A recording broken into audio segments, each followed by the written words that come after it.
शाम पर बागियों का कब्जा और बशार उल असद की हुकूमत का खात्मा इतना सादा मामला नहीं जितना सोशल मीडिया पर गर्दिश कर रहा है। करीबन 54 बरस तक शाम पर हुकूमत करने वाला असद खानदान आज मगरिबी मीडिया और अक्सर पाकिस्तानियों की नजर में एक जालिम हुक्मरान फैमिली का इमेज रखता है। मगरिबी मीडिया बशार उल असद के मजालिम के किस्से सुनाए नहीं थक रहा, जबकि मुस्लिम ममालिक में बागियों को हीरो के तौर पर लिया जा रहा है।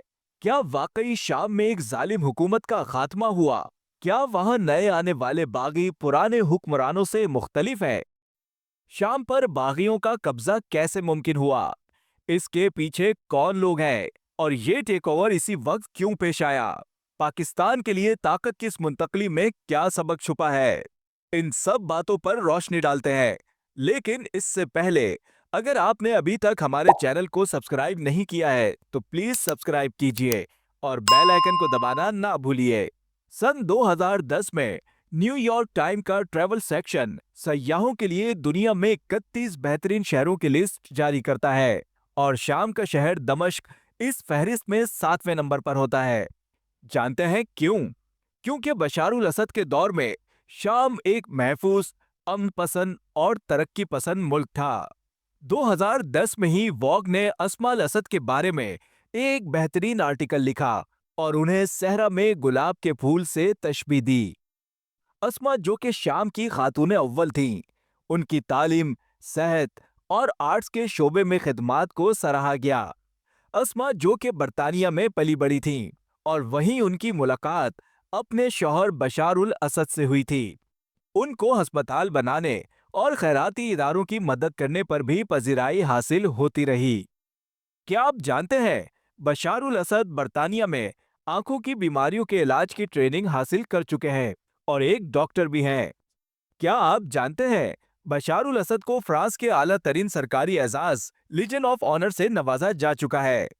क्या आप जानते हैं, साबिक मलिका बरतानिया क्वीन एलिजाबेथ बशार उल असद और उनकी अहलिया को खुसूसी दावत पर बकिंगम पैलेस बुला चुकी हैं?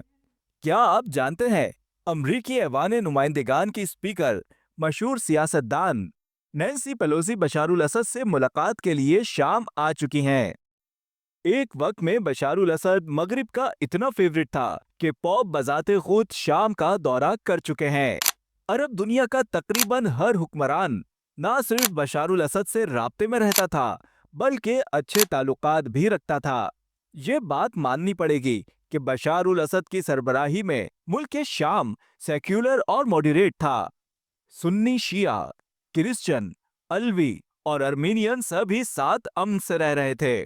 ना ही कोई अलकायदा थी, ना कोई मुस्लिम ब्रदरहुड और ना ही शरिया कवानीन। शाम के शहरी बशार उल असद के हामी थे।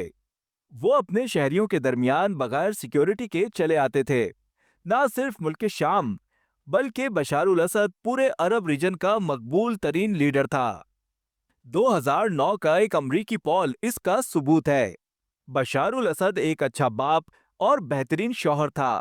उनके बच्चे बेहतरीन तरबियत के हामिल, खुश मिजाज और नर्म लहजा रखने वाले थे। लेकिन फिर अचानक से यह मंजरनामा तब्दील होने लगा। सबकी आंखों का तारा बशार उल असद अचानक से विलन के रूप में तब्दील होना शुरू हो गया। अमेरिका और उसका बच्चा इसराइल खित्ते में रजीम चेंज का माइंड बना चुके थे।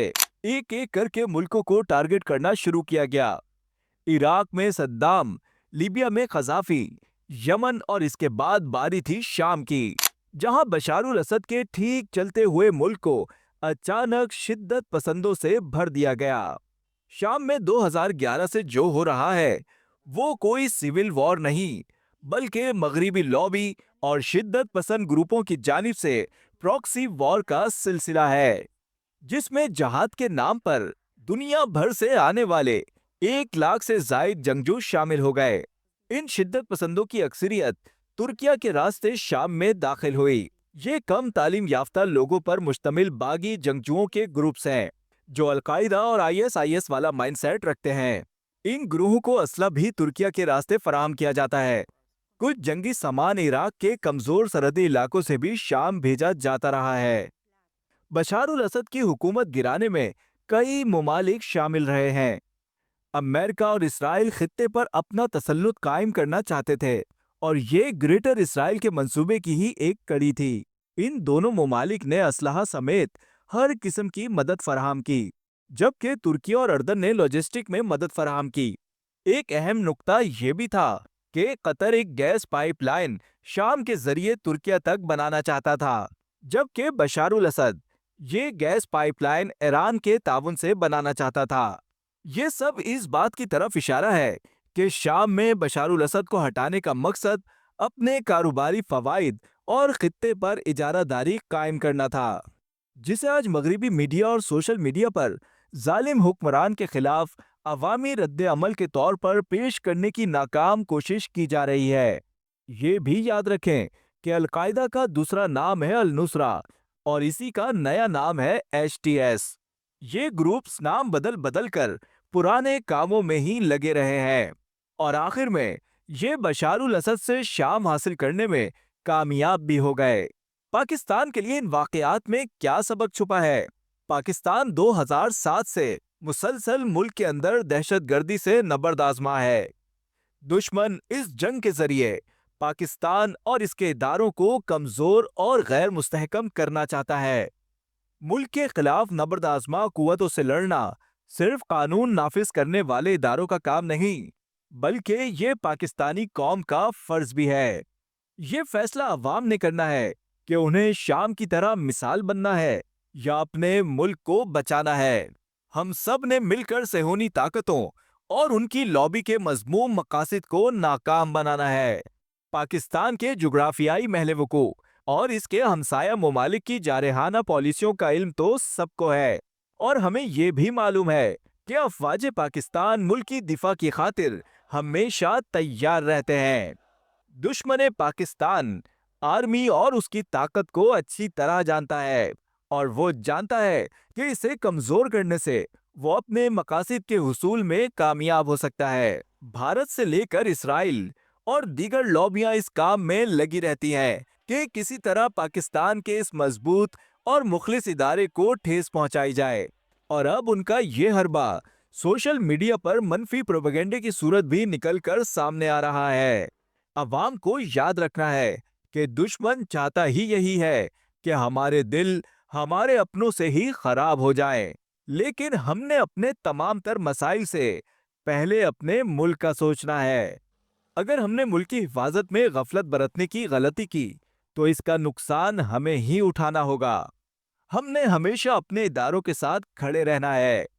سیاسی مسائل کی آڑ میں ملک کو نقصان پہنچانے والے عناصر کو نہ صرف پہچاننا ہے بلکہ ان کا خاتمہ کرنے میں بھی اپنا کردار ادا کرنا ہے۔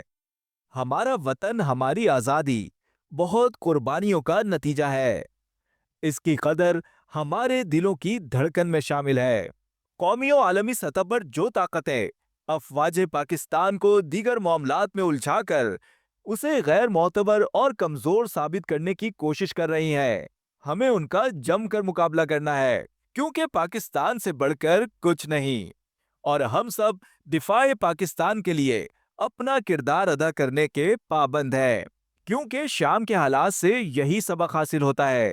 اگر آپ اپنے ملک کے دفاع کی خاطر کھڑے نہیں ہوں گے تو دشمن آپ سے آپ کا ملک چھین سکتا ہے۔ بہرحال دشمن کو بھی تو پتہ لگے ہم زندہ قوم ہیں۔